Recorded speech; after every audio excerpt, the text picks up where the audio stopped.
I said yes to every musical opportunity that came my way. You never know who you'll be sitting next to. You never know who's going to be in the audience. And music is really a field of connection. It's about meeting people and figuring out who you want to work with. And that's always been the case for music. And so I decided to ask advice of an adult I knew who worked for ASCAP. And I took her out for coffee and I said, looking for 8 to 10 flexible hours a week. Music adjacent field, do you happen to have anything? And she said no, but tell me about what you like. Tell me about music. Where are you, where do you see yourself? What do you want to do? What have you been up to? And we had a really lovely conversation for about an hour and a half. After that, she said, I'm so sorry, I don't have anything for you, but I think my friend who works in the Department of Education might let me send you to him. Same thing happened with him. I bought him a coffee.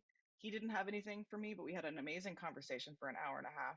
He sent me to somebody that used to work for the music department at the public radio station in New York. And she said, yep, I do have a job for you. And it was ripping CDs into their digital database, which sounds so absurd now. But when radio stations went from physical media to digital, originally they had to someone had to put a CD into a computer, press rip, listen to it in real time, and enter in all the information. So that was my job for a little while.